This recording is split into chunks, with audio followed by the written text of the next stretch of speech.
Welcome to One Day in Transformation, the podcast where we explore how individuals and organizations turn systemic challenges into opportunities for meaningful change. Today we are joined by Wiebren van der Zee, a sustainable IT expert at ABN AMRO Bank and the architect of the S3 model, a framework that integrates sustainability, security, and sovereignty into ST strategy.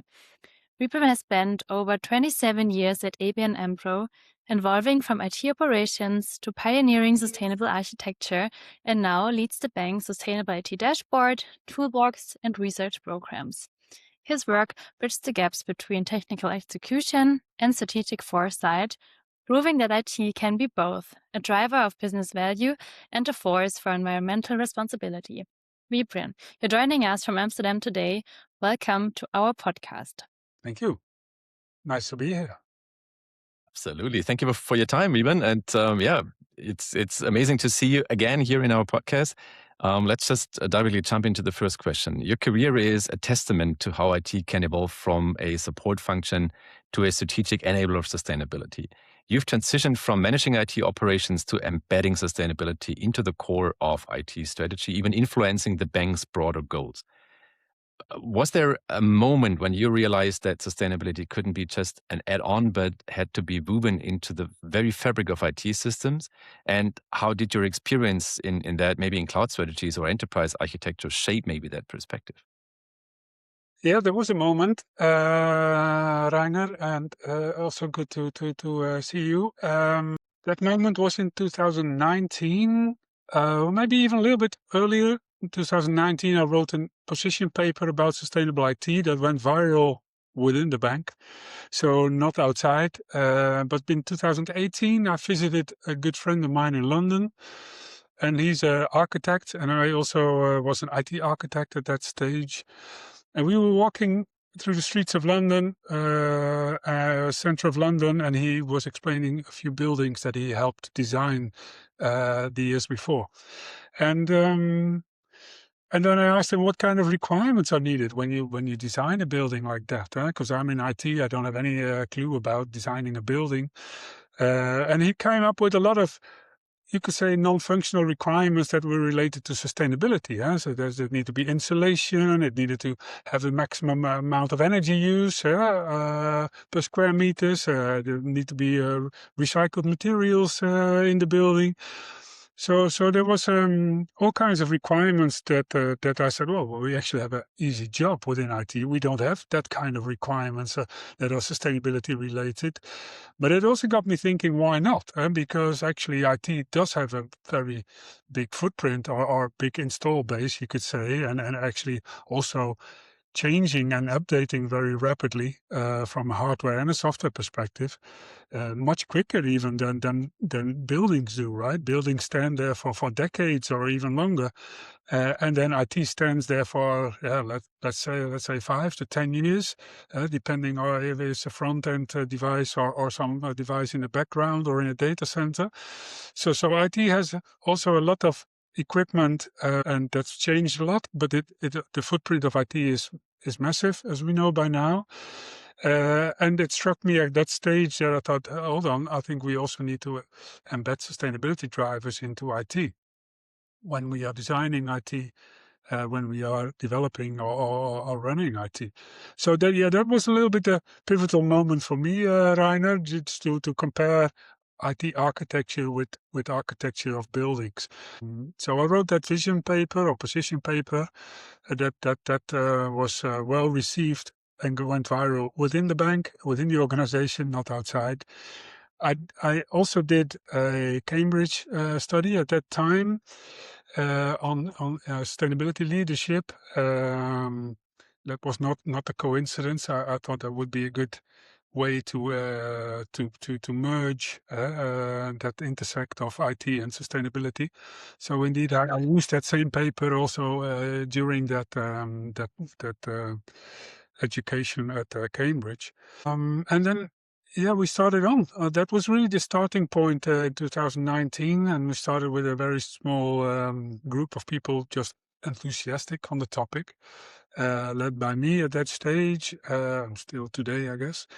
And we grew into the organization, trying to raise awareness and putting the topic more on the agendas out there, right? And if I may ask a direct question to that, Wiebren, and you know that I'm very much similar in the same timing. I've started on working on those things at my employer at that time at Siemens in 2019, 2020, so more or less at the same time. How long did it take you to establish the awareness of sustainability in IT and by IT within ABN AMRO? Not as a side topic, not as just, yeah, just go and do your thing with your own footprint, but to really bring that into the core of sustainability within ABN AMRO. Because I can remember from my time, it was just at least for the first 1.5 to 2 years, not really seen as an important aspect. It was, you're just a percentage of, I don't know, 2% or something, and IT is only a side note and doesn't play a role. But how was that with you? Exactly the same. So it took at least 2 or 3 years of pushing, and trying to get it on the agendas, like I explained. But then things started to move, and I think in the previous strategy, we just had a strategy update last week, but also in the previous strategy that went live, I think in 2023, all of a sudden we were one of the 7 pillars in that IT strategy. Sustainable IT was, and so we got some formalization of a small department where a few people now sit working on sustainable IT. We were put in the CIO office where we now reside, and so we got some traction on the well, a lot of traction actually on the topic. I think it was also in the time window when everybody was starting to prepare for the CSRD, right, for the upcoming legislation from Europe, and just a lot of awareness was there on sustainability in general. Starting to pop up, and more and more people were joining the bandwagon or gaining interest in the topic. So all of a sudden we found ourselves part of the IT strategy and getting a lot more resources and a lot more attention. But still, you are still part, even though you're in the strategy, you are still part of a preliminary technology-driven organization, right? Like IT within a bank is a technology-driven organization. And we found that intersect of IT and sustainability an interesting spot. But of course, a lot of other people are not so much worried about that. They find technology the most important driver, right? And or competition or cost or other elements of operation. So even though you're in the strategy, doesn't mean it's easy sailing from there on, and everybody will just join your party and join your efforts or challenges. It's still, people still have their own drivers. So we really started to focus also on the individual drivers of people, trying to engage them. And sometimes incentivizing, raising awareness on individual level, but also incentivizing them to cooperate.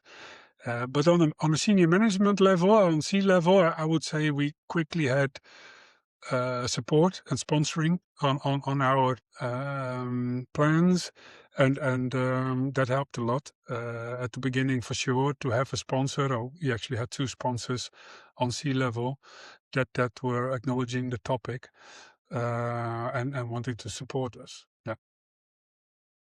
Okay, so Wiebren, your career bridges IT operation, product development, and now sustainable architecture.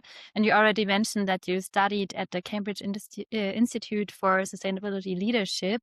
So what was the single most transformative insight from that experience? And how do you convince skeptics that green IT isn't a cost center, but a catalyst for innovation? Yeah. So I think a good insight was that if you do things more with a lower footprint, or you reduce the energy or resources used, you typically also influence as a side effect the cost driver, right? And on the corporate side, but there's a lot of attention always for the cost and the profit and loss along the way. So keeping your cost down is always a challenge and yeah, goal. But then if sustainability can have a double-edged sword, help in reducing your footprint, but also help in reducing your cost, that sets a lot of many more people into action, right? So there's absolutely a driver on that side. Personally, I do have to say that I like to keep the driver on the environmental side, more on the green ops side and not so much on the FinOps side, because I think green ops has a wider, let's say, array of advantages, right? So FinOps is really that financial perspective, but green ops has a bigger societal and environmental perspective. So a better scorecard overall. And so I try to hold on to that scorecard, but I know that a lot of people are triggered also by the financial scorecard, you could say, because they're responsible for that, or they want to steer on that. But yeah, so that was an insight.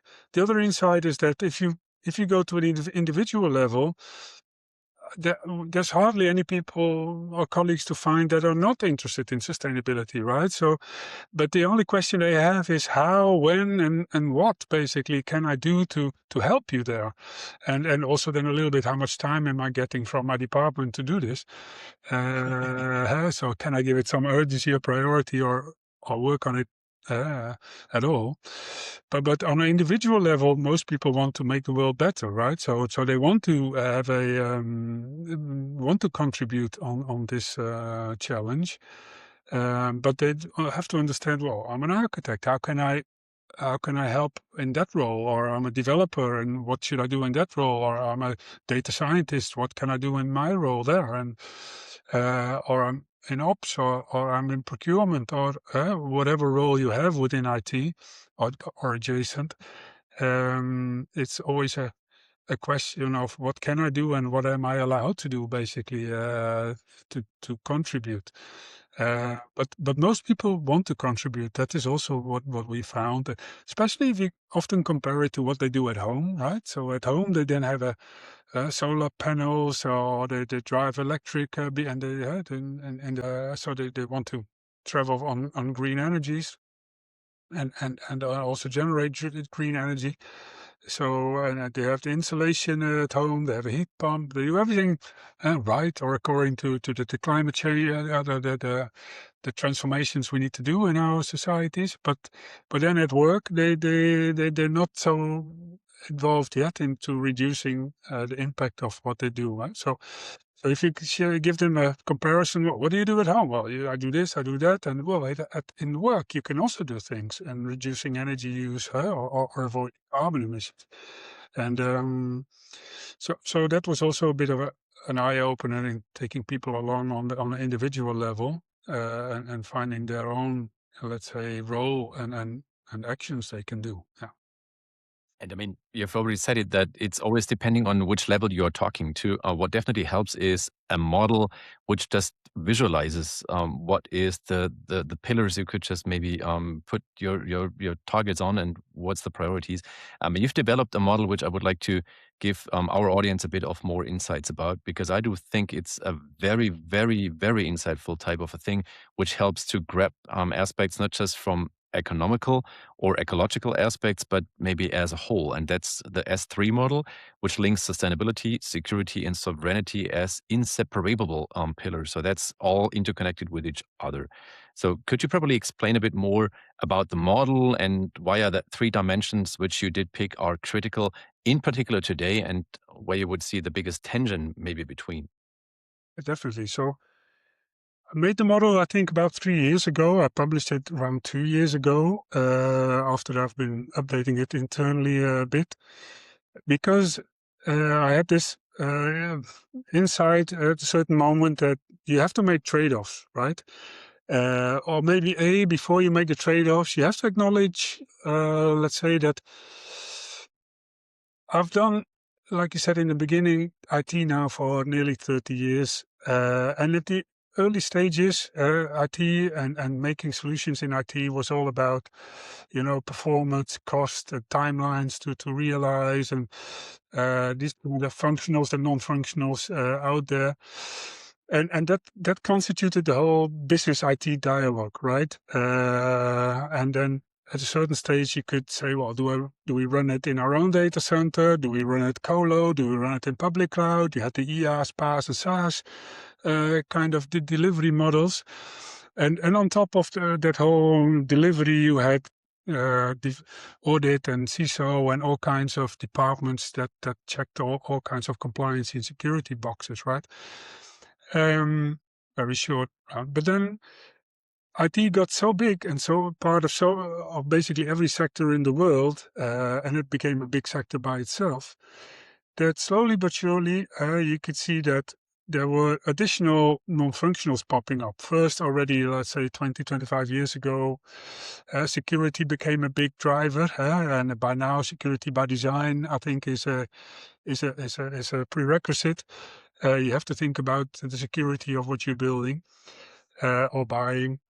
But then slowly, sustainability, like we just talked about, also starts to pop up as a design driver. Sustainability by design also is a major design driver to keep yourself in line or checked with either your own sustainability ambitions like net zero or circularity, or running on renewables related to net zero.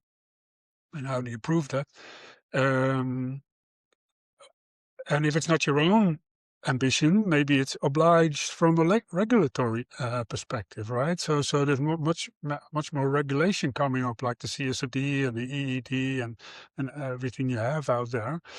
So, and then the third pillar, indeed, the third S is sovereignty. I think something we hear about more and more the last couple of weeks and months, because it's become apparent that if you don't control your own stack, you don't control your own IT, you're actually vulnerable. So we've built that IT over the past decades in a world, a geopolitical and a geopolitical world where a lot of trust was there, that supply chains could be long, and even though they were long, they would still be reliable, and that reliability is now under pressure. Trust is now under pressure, and those are important aspects for sovereignty, right? So, but then you have between those S's, you have to make trade-offs. So sometimes if you say, well, I'm going to host it in that country because it has a good renewable energy mix, so it can run very sustainably over there with a lower footprint.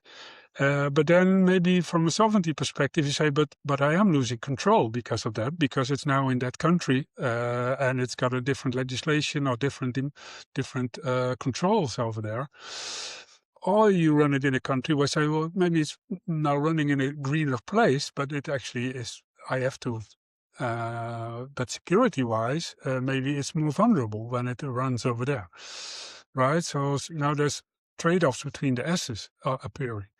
And if I may just pick on that thing, and in particular, the aspect on data sovereignty on one hand and global cloud infrastructures on the other hand, is there something you would give maybe as a short tip for someone now listening and saying, well, but do I have a choice? Is there an option, an alternative which I could pick, or is there none? Is there anything you would just give as an advice? Well, I think it depends a lot on the sector you're in and in the, let's say, the relative importance of your function, of what you are doing to the world you live in, to your, I would almost say local or country society, right? So if you're in the army, if you're a bank, if you're an important, let's say, foundation of your society, you want to limit maybe your dependencies because the first priority and the first obligation you have is to your local society, right? To keep that safe. You're not obliged to keep, let's say, the other side of the world safe, maybe indirectly also, but your first responsibility is to your local societies.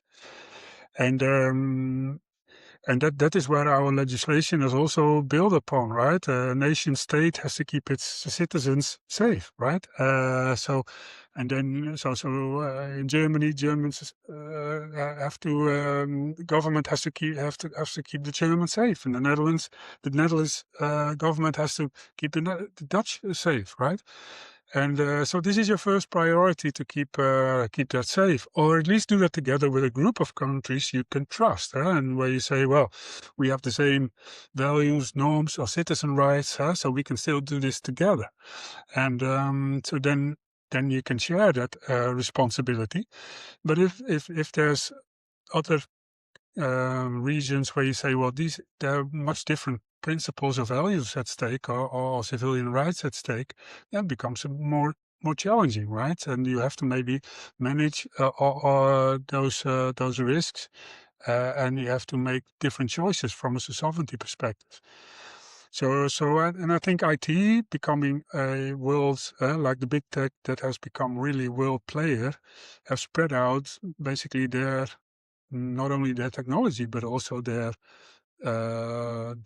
legislation came with it, right?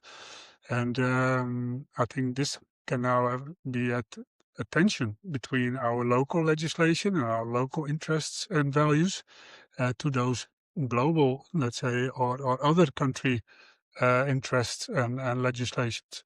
So you see some conflicts appearing between, let's say, everybody knows the Cloud Act and Visa on the one hand, and maybe GDPR and European legislation on the other hand. But that's not only true for America versus Europe. That can also be true for America versus China or America versus India or whatever country has rules and legislation on its own country or region, right? So coming a little bit back to the S3 model, I try to indeed show that if you are designing IT, if you're building or operating IT, these are form factors, security by design, sustainability by design, and sovereignty by design, you have to incorporate in your solutioning and in your operations.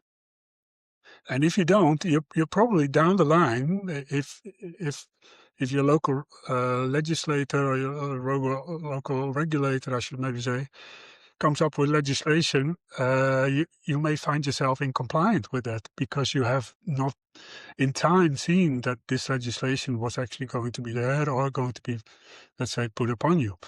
And it's certain, of course, you can't predict the future, not always at least, but certain things are at least should be early on visible, that you should acknowledge maybe in time. And so sustainability, I think, is something we should acknowledge in time because of all the impact of the heating of the world and all the pollution going on. But the other one is the dependencies from a geopolitical perspective with the sovereignty discussion. And then the first one that was already there was security, right? So, and then there's trade-offs between those S's that you have to feed to the left, shift left, I would say, like in good IT terms. But you have to shift them left into your design practices and into your business IT dialogue all the way at the beginning of the model to make sure that you're designing for the right, let's say, interests over those three axes. Yeah. Okay, so your S3 model maps IT stack, so from the front-end devices to data centers against ESG goals, compliance, and supply chain risk. So where do you see the lowest hanging fruit for organizations to reduce their IT footprint, and how does ABN AMRO measure the impact of your sustainable IT initiatives? So some low-hanging fruit is we have to make also some distinctions there, I think, in scope. So if we look at the digital workplace, so our screens and computers on our desk, typically, they have different tactics than what's happening in the backend side and the data center side. So first of all, the devices on our desk, typically, the longer we use them, the better, right? The footprint was in the making. 80% of the footprint was in the making. So if we use less devices, hence we use them longer, then we are reducing our footprint because we use stuff longer, typically. So that's one. On the backend side, it's all about energy use, right? So, and then it's about how much energy do you use and what kind of energy is it, right? So, and how can you reduce the energy you use, and how can you make sure and also prove that energy is actually renewable or low carbon energy. And there we operate in, and we measure it in two ways. So we call that market-based and location-based, right? So they both have their validity and their use.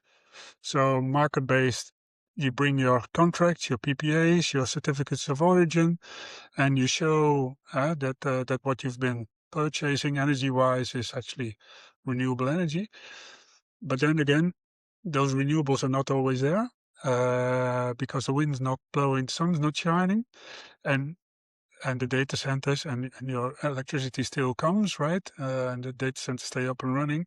So apparently there's a second reality there, and that is the grid mix, right? And that is location based. So in the grid mix, the mix fluctuates on a daily basis, and on a good day here in the Netherlands, we have a lot of renewables because the solar panels and the windmills are abundant by now. But on a dark day and no wind, we still fall back on a lot of fossil-based and gas turbines, for that matter.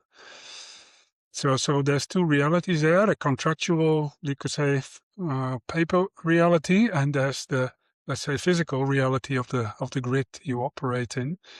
And we take that into account, especially on the backend side, so on the data center side, because energy use is a big, let's say, big thing there. And yeah, reduce your energy and make sure you look at those realities of location based to understand your carbon emissions that go with.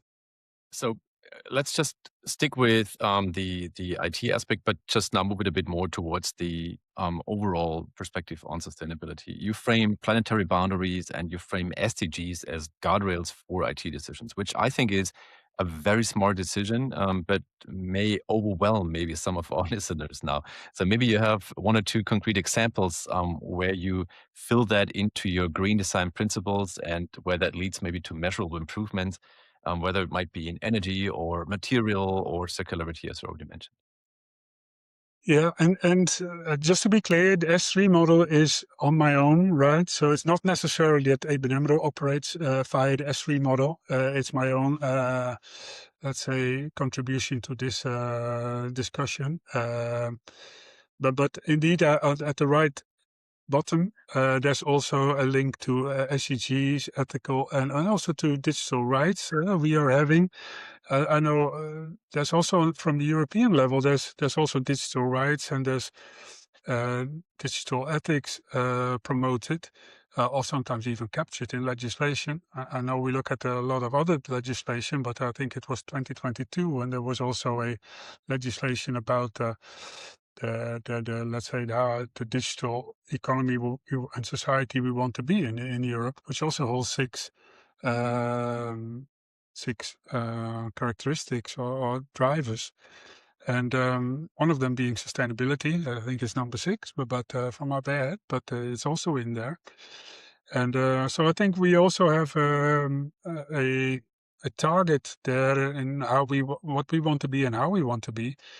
And so that's from a digital rights perspective, and then from a ethical perspective, I think we're also seeing that on a almost daily basis, the discussion between, well, IT can do this, or maybe nowadays AI can do this, but AI is just a flavor of IT.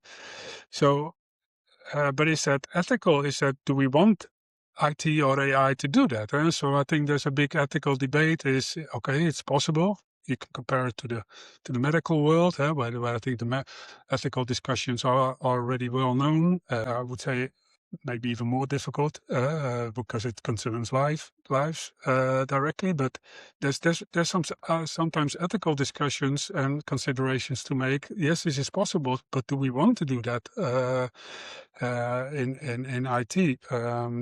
So this is on the ethical side, and on the SDG side.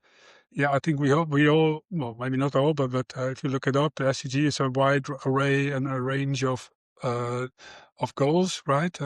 Coming from the United Nations originally, and a lot of them are about, let's say, share equal, creating also a world that we want to live in, and that is has where people have rights, and we also labor rights, and we strive for a good world together. And so I think there's a lot of links in there, that in your supply chain you want fair wages, you want good working conditions, these kind of things. But also in the SDGs, also climate change is in there. So indeed, reducing the impact of IT also directly relates to one of the SDG drivers, and our goals, I should say. So a lot of links there to make. I found. Yeah, sustainability. I relate sustainability pillar related to ESG, right? So it's also in there, environmental, social, and governance. And environmental, very clear, I think, the environmental impact. But social is, you could also look at social on the accessibility, right? So who now has access, and also people with disabilities or people who have other websites, and is the IT really accessible for people? It's there, but is it also accessible if you have a limitation for that matter? And on the governance side is indeed how well is it governed? If it is a fair governance structure there in place. So yeah, on the right of the S3 model, bottom right, you find the links to ethical and SDG links. You also find some a link to rulings, which may be a bit of a strange one, but sometimes there's actually already rulings there, right? That let's say the legislature or the lawyer, no, not the lawyers, the rechtbank, how do you call it in English? The courts have already made clear what they expect or what needs to be done. I refer to maybe, for example, the Max Schrems, one of my good, let's say, examples. I would almost say, I would hope so, but I think he raised already early on good fundamental challenges about, let's say, privacy and where our data sits or goes, right? And so the ruling also 5-6 years ago of the Schrems 2 court case was also very clear, and I think probably we're quite near a Schrems 3 court ruling that may restrict it again or even further, right? And because it's if talk about trade-offs or collisions, there's collisions between legal systems and between our interests of people and the way we are, let's say, those are protected or determined. Yeah. Thank you. So let's shift a bit the focus to more practical side. So you have implemented a sustainable IT dashboard at ABN AMRO. How does it work, and what metrics matter most to track progress? Yeah, indeed. So coming back indeed a little bit internally, the dashboard early on, I think in 2020, 2021, we said, besides taking people along on the importance of sustainability and the awareness, we have to. IT is a data-driven, fact-based world, right? So a lot of technologies, people, and a lot of the tech people, if you don't bring the data, it's probably not true or not there, or we have to see the facts and figures. And so we said we need to build a dashboard that captures the footprint of IT and shows, let's say, the deltas or the trends on IT as a whole, as in the organization, or if you drill down on a smaller level, individual level per application. So we built eventually the application or the dashboard on an application level. And we have thousands of applications, and now every application has its own energy meter and carbon meter, and then carbon in both the market-based and the location-based fashion. So also individual teams and DevOps teams are now understanding the footprint of their application and how it evolves over time, right? What the trend is.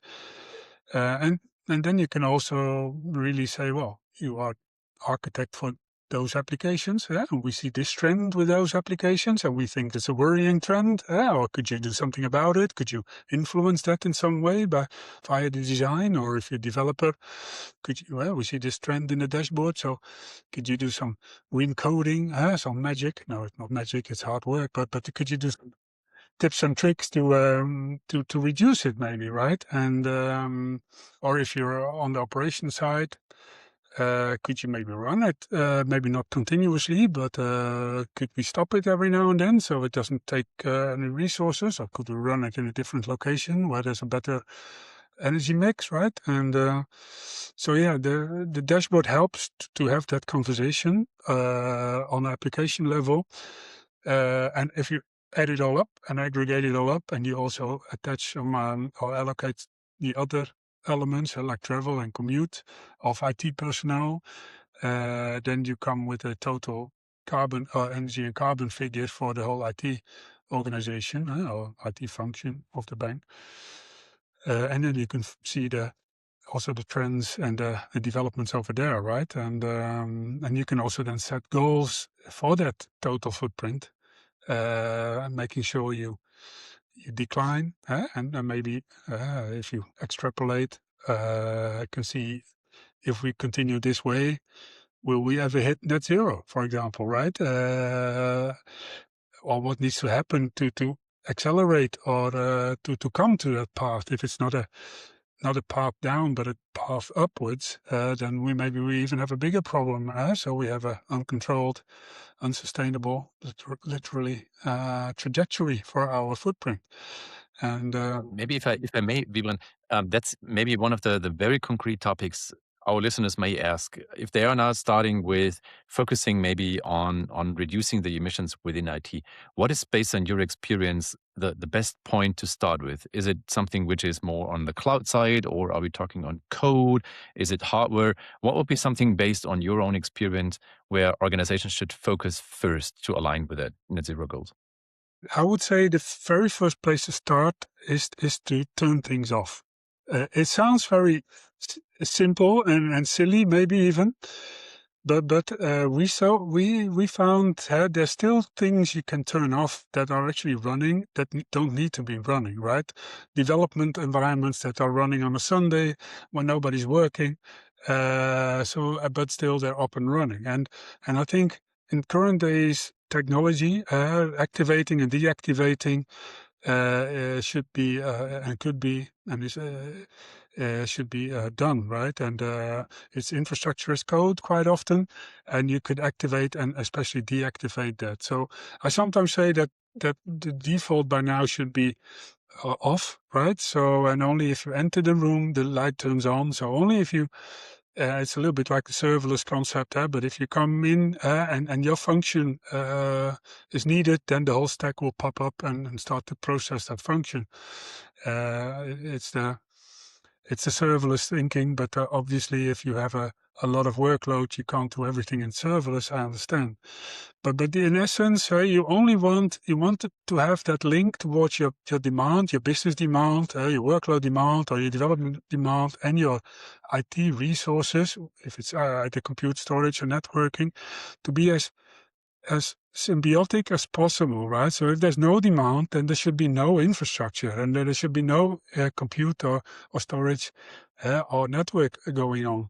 And so it's really that dynamic of no demand, no resources should be the ultimate goal, right? And the technologies that bring you close to that. So we should not restrict business, but should enable business when it goes up. But we should immediately take away the resources when they're not needed anymore. And sometimes we still see delays there that things are still overdimensioned, are not turned back, when they're not needed anymore. So I still think there's a lot to gain on that section. Yeah. Okay. So our listeners know the 1 week of transformation challenge. So what is one action you would urge them to take this week to, for example, kickstart sustainable IT in their teams? Okay, so a very practical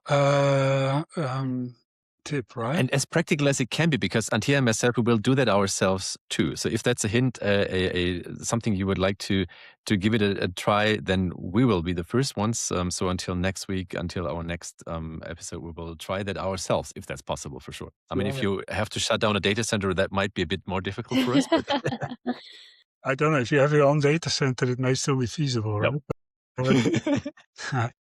No, yeah, a very practical.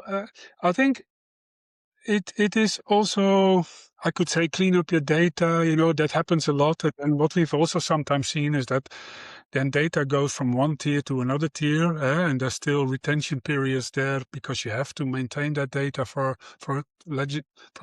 a regulatory perspective for 10 or 12 years. And then so cleaning up the data is, on the one hand, always a good way. On the other hand, sometimes does not yield as much as you would expect because it then sits somewhere else. But turning things off is a good one, reducing the data, but then also finding maybe the insights, the metric of the energy you're using or the carbon that it's emitting, right? So are you aware? Can you find that data for yourself? Are you having any idea of what you are doing, how much energy that is consuming, either in the front of you or somewhere down the supply chain in the back, right? So I would say a lot of people are not aware how they can come up with that data, and sometimes it is a search, and you have to first collect data points to be able to do that, especially in a bigger organization with a lot of data centers or a lot of equipment and a lot of different applications and processes. But really finding the data points that say something about your footprint or your energy use and your footprint, I think that's always a good, because sometimes that data is already in your vicinity or in your organization. People are working on that, and make yourself aware and see how you can help to reduce that. So then, And if you're searching, by the way, for people who are totally experienced in doing all that, and that's a bit of advertisement within our podcast, because Wiebren, Antea, and myself, we're all active in sustainablet.org, which is an NGO, US-based, found a couple of years ago, and in the meantime, 135 member companies. And that's an NGO without any commercial interest, and you'll find a lot of documentaries there, white papers, guidelines, documentaries, for exactly that purpose. So if you don't know where to start and where to collect the data from, that might be an idea. also in the Netherlands, we have been joining the National Coalition of Sustainable IT in the Netherlands, but we've also joined the international coalition that you refer to, sustainablet.org. And there are a few more out there that really have best practices and tips and tricks that to help you. And get familiar with those platforms or coalitions and what they have to offer, and get you on track. So yeah, from your awareness of your energy use, and then how you can influence that, how you can bounce maybe the trend. I think that's a good place to start looking. And there's a lot of material also in France. There's a lot of research has been done over there. Sustainablet.org, and in the Netherlands it's sustainable. The National Coalition on Sustainable IT. And I know there's more. There's the Green Software Foundation. There's a few more places where you can have a very good look and learn. Yeah. Absolutely. No need to start from scratch. No need to start on a white piece of paper. There is already plenty of material out there. And learning something new, at least in my case, works best with music on my ears. And that brings us to the very last question of our podcast, Wiebren. And that's a tradition since the very first episode in season 1. Every guest adds a song to our playlist, a track that either accompanies right now or reminds you on a pivotal moment in your career. Anything you would like to pick and anything you would like to directly choose and put it in our playlist, which will be then shared in the show notes underneath. So you'll find the link then to that playlist and to that song. And we've already had various different type of songs. And now I'm super curious to listen to you. I should have prepared this one, right? So No. Spontaneous is mostly best. yeah. So it was not part of my S3 model, a song, right? So there's a lot in there, but not a song. Yeah. That's a good question. Can it also be a movie though, or not? It has to be a song, right? Well, it has to be a song because people are listening mostly then right after they're listening to our podcast. Well, if it's something which comes spontaneously into your mind, we can put that anyhow in the link. So if that's a movie which you would think of, please just go ahead. Totally fine. Well, the movie I think it's out on Netflix, so maybe not everybody has Netflix, obviously. But that was Don't Look Up, right, with Leonardo DiCaprio as an actor and a few more. It's a metaphor. The comet is obviously a metaphor for. Maybe I should not spoil everything by explaining. I'm now thinking, but yeah, have a look at that movie. Don't Look Up, because it's sometimes very in our face and we don't want to see it, right? And so I think that's the first thing. Not a song, but a movie that comes to mind. I hope you can live with that and expand your list a little bit with movies. Yes. Yeah. Definitely. And I can recommend that movie too. So that is something, if you ever would like to understand how sustainability managers feel, then you can watch that movie too. But Andrea, what's our plan for tomorrow? Do we build maybe a circular data center, spark an S3 revolution, or just convince everyone to repair laptops instead of trashing? As always, Rainer, world domination through incremental change. So Wiebren, thank you for this eye-opening conversation. Your model proves that IT isn't just a cost, it's a lever for sustainability, security, and serenity. So one day in transformation. Thank you much, Wiebren. Thanks for your time.